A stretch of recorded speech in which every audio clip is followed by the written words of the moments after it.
The question, is AI conscious? It always felt like something for late-night philosophy debates, didn't it? Definitely. More thought experiment than lab work. Fun to talk about, but hard to pin down.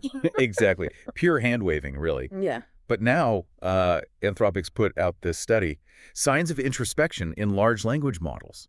And it feels like they're trying to drag that question, kicking and screaming, into the engineering lab. They are. They've essentially shifted the goalposts. It's not about proving subjective feelings like, does the AI feel sad? Right. Instead, they're asking, can we actually design tests to see if a model can, notice what's happening inside its own processing? And can it report on that? That's the key point. Yes. Can it report on it in a way that's useful, particularly for safety?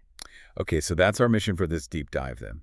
We need to cut through the inevitable hype that comes with words like introspection. We want to give you the fast track. Really focus on what these experiments actually measured, what the models reported, and why this matters for anyone building with or thinking about governing these AI systems. We're tackling the version of the consciousness question that actually impacts builders and regulators, Does the AI have some kind of self-monitoring ability that changes how we need to handle it? Okay. And the study suggests, yeah, maybe it does. They found evidence that models can sometimes spot these internal disturbances, or check if their output actually matches what they, quote-unquote, intended earlier. Intended is doing a lot of work there. It is, and we need to be careful with that word, but it's a measurable capacity, this self-checking, and that's what makes it interesting, not the philosophical baggage. Right, it's about function, not feeling. Precisely. This isn't about sentience. It's about whether we have new tools for transparency, for debugging, maybe even for safety. Let's dive into the actual experiments they ran. Okay, let's unpack the first big one. They call it concept injection. We're calling it the bread experiment to make it stick. Good name. Easier to picture. So the setup is kind of clever. The researchers, they first record the model's internal activity pattern when it processes a specific concept. Could be bread, could be something abstract like all cap PS. Right, they capture that internal signature. Then later, when the model's working on something totally different, they secretly inject that saved pattern back into its processing. Like a little mental nudge it wasn't expecting? Exactly. And then they ask it basically, hey, did anything weird just happen inside your head during that last response? And this is where it gets really interesting. The crucial finding, in the successful trials anyway, wasn't that the model suddenly started talking about bread or typing in all caps. No. What happened? It first reported an anomaly. It would say something like, I detect an injected thought, or, there was an unusual pattern in my processing. Abstractly noticing something was off. Okay, so it flagged the weirdness before it knew what the weirdness was. Yeah. Exactly. That ordering is so important. Detection before description. Because if it just immediately spat out bread, you could argue they just, forced the concept. Right, just steering the output. But reporting the anomaly first suggests it's classifying an internal signal as anomalous. It implies some kind of access to its own internal state, enough to say, something's not right in here. That does feel different. Okay, what about the second test? This one sounds even weirder, the prefill intent check, or our rewriting memories test. Yeah, this one pushes things further. It's not just about detecting an anomaly, but about checking against, intent. So how did this one work? Okay, so the researchers forced the model's output. They made it include a specific, often nonsensical word, just jammed a weird token into its reply. Like forcing it to say blargle. Pretty much. Then they asked the model, hey, did you mean to say blargle? Initially, the model would typically apologize, say it was a mistake, the usual LLM hedging. Okay, standard stuff. But then the researchers did something sneaky. They went back in time, computationally speaking, and injected the internal activation pattern corresponding to blargle into the model's processing state right before it generated that word. Whoa, okay. So they retroactively inserted the intention to say blargle. Sort of, yes. They made its past internal state consistent with having generated that word, and then they asked it again. Did you mean to say blargle? And blargle. What did it say the second time? It owned it.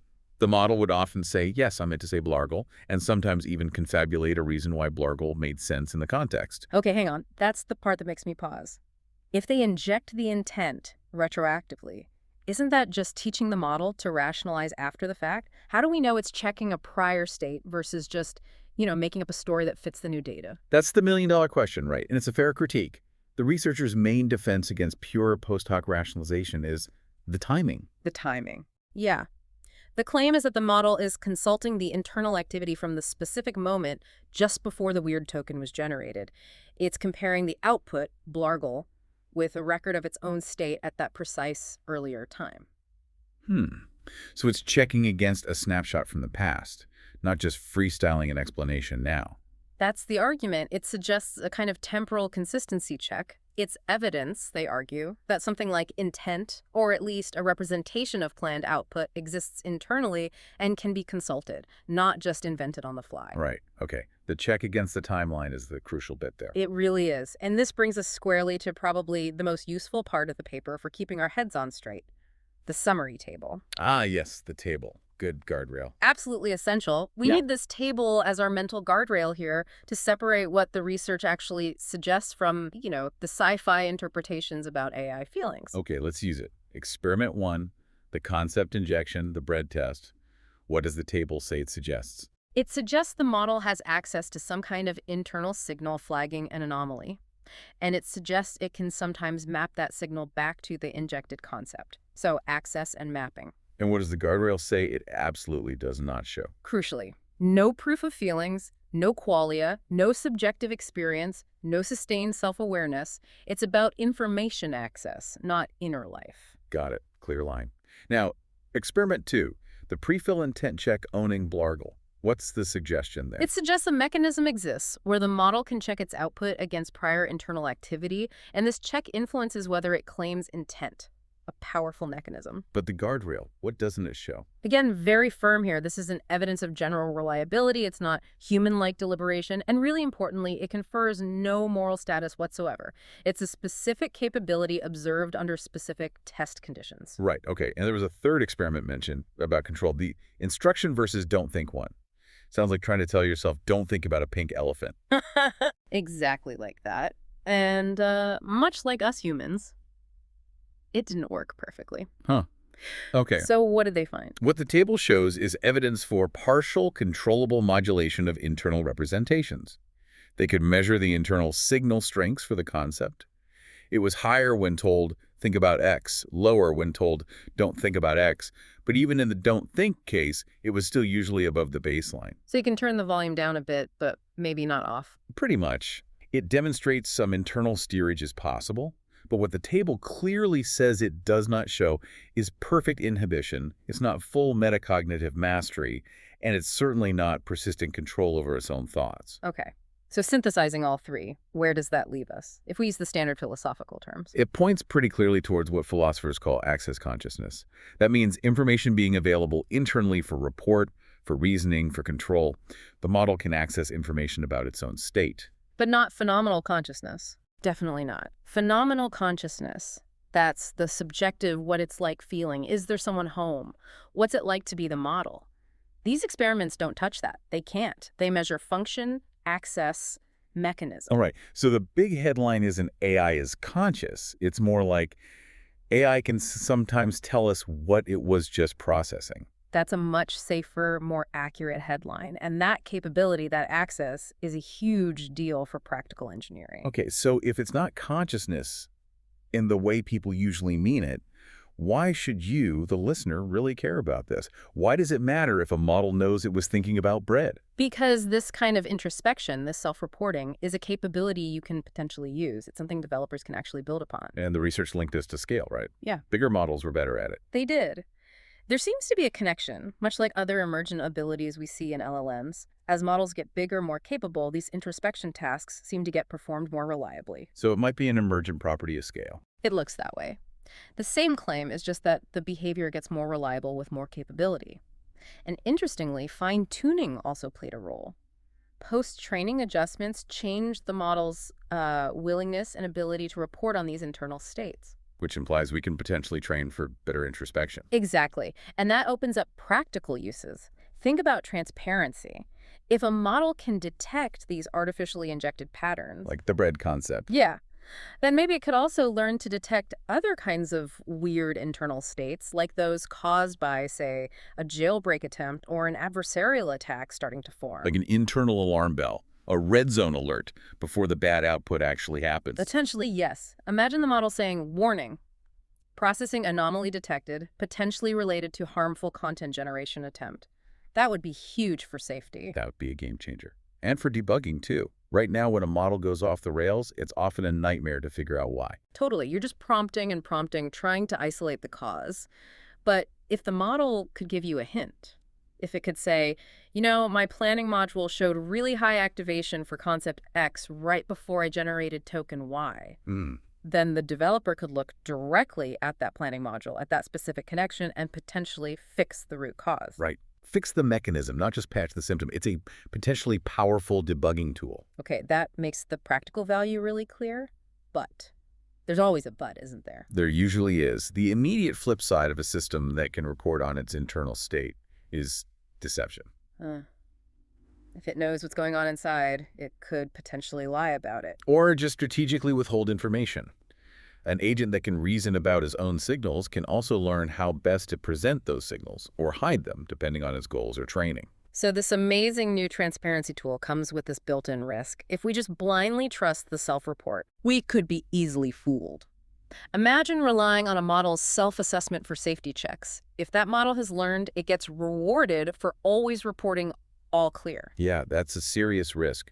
A naive belief that, the AI reported an anomaly, so it must be telling the truth. That could backfire badly. Exactly. We must treat these self-reports like any other signal or metric coming from the model.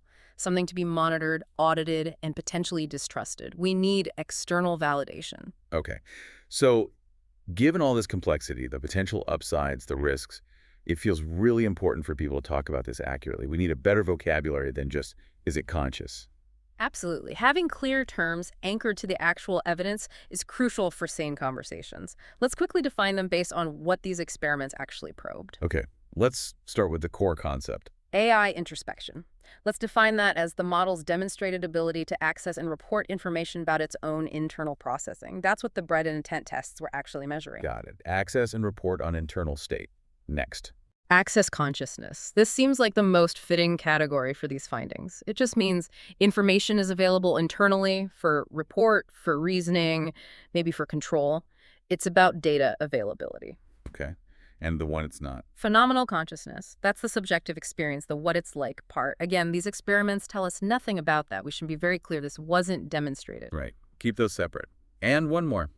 Emergent behavior. This is a useful term here.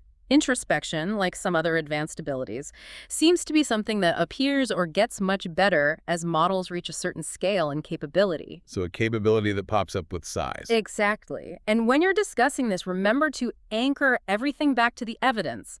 Access, not subjective experience. Detection before description in the bread test. The check against prior intent that respects the timeline. Stick to the measurable facts. That's how you keep the discussion grounded and productive. Okay, so wrapping this up, where does this deep dive leave you, the listener? It seems we're not looking at a conscious machine in the philosophical sense, or just a mindless parrot. No, it's something different, something with new, measurable self-monitoring abilities. And those abilities are now something developers need to understand, account for, and maybe even leverage. The path forward seems technical, not philosophical. Very much so. It's mechanistic. People are already thinking about how this works, maybe specific anomaly detectors inside the model, maybe attention mechanisms comparing planned outputs versus actual outputs. The key will be pairing any self-report with external checks. Double-checking the AI's homework, basically. Pretty much. Building trust requires verification. You can't just take the model's word for it, especially not for safety-critical things. Okay, so let's leave the listener with something concrete, a provocative thought for the week. Right. Here's something to chew on. Start treating AI self-report like any other potentially noisy metric you track.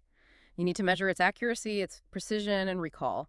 And you absolutely need to design your systems assuming it can be wrong or misleading. Okay, how could someone apply that, say, this week? If you're building systems with LLMs, try this. When your system makes a mistake or does something weird, add a simple second-pass prompt asking the model why it thinks it messed up. A basic self-audit. Ask it to critique itself. Yes. And maybe even add a very simple separate validator, perhaps another smaller model, or just a rule-based check to see if the main model's explanation even vaguely matches the reality of the error. Then, track it.